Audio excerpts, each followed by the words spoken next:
Hey guys, welcome to Let's Talk Television, where I talk about all of your favorite television shows. I'm your girl, Dee Marie. And today we're talking about legacies. In particular, I want to talk about Dark Josie.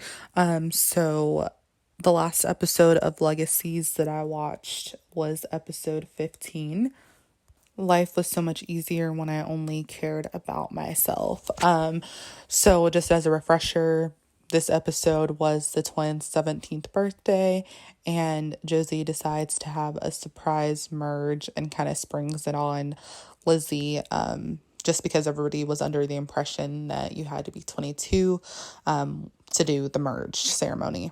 But all of that aside, what I wanted to talk about was Dark Josie, and I just kind of wanted to see how everybody was feeling about this. I know a lot of people, myself included, were excited to see Dark Josie and to see how that would play out.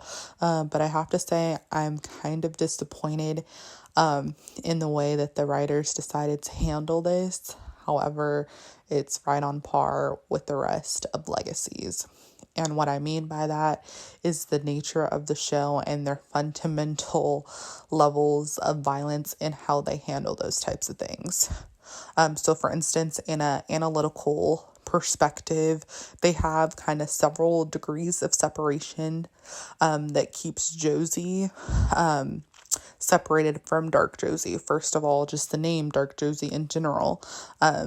Also changing her appearance where she's in this all black attire, and it kind of separates her so far that she's another person and is actually not allowing her to be accountable for her own actions. That being said, I'm actually kind of hoping that this Dark Josie arc will wrap up by the end of the season, and it kind of looks like it will just because episode 16 that's supposed to be airing in a couple days.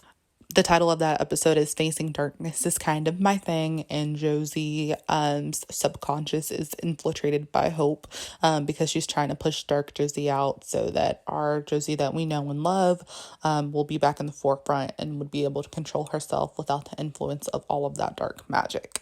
So I'm hoping in an episode or so, all of this will be over, just for the simple fact that between her and Raphael, there's going to be a whole lot of guilt about the things that they did under the influence of something else. So for Josie, it's going to be that dark magic. For Raphael, it's going to be because he's under the influence and control of the necromancer.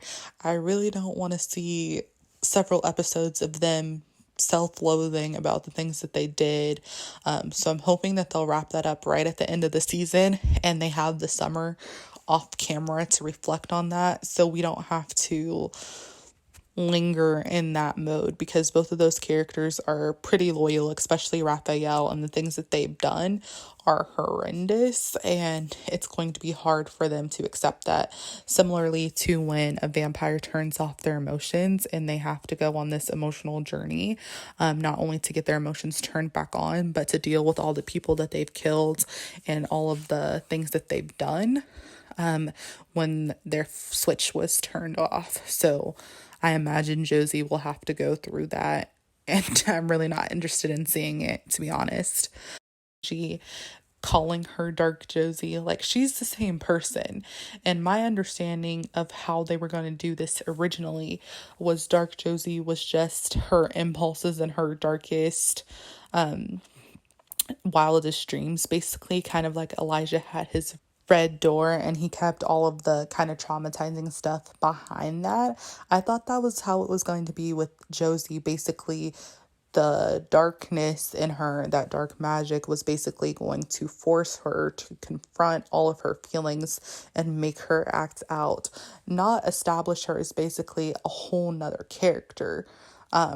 And I think that's somewhere that they could have improved on, just because I'm not interested in Dark Josie as a whole nother character. I'm interested in, if Josie were just to go off the rails, what would happen, but it being on her own accord. So let's say something traumatic happened, like the death of a Lark or the death of Lizzie, all the worst things would come out of her. And that's what I want to see, because it's basically just another possibility or another reality for Josie.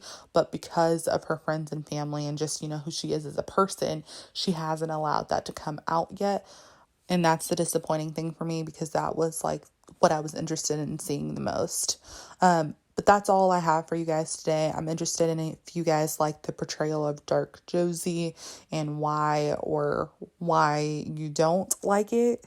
Or I guess I should say what you would prefer Dark Josie to look like. If you were a writer on the show. But other than that, please like this video and subscribe to my channel. I have lots of Legacies content on the way.